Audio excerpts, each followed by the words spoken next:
Hi guys, welcome back to part 2 of the Fillers and Glazes Headstart Training video.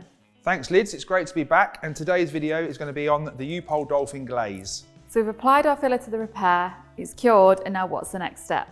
Okay, we now need to sand the filler again, this time using a P180 to a P320 abrasive. After we've sanded the filler, we need to repeat the degreasing steps as mentioned before. Okay, and after degreasing, what's the next step? There are a couple of shallow areas in the repair that need another light skim. For this, the Dolphin Glaze would be perfect. I've heard good things about Dolphin Glaze, so I'm excited to be able to use it.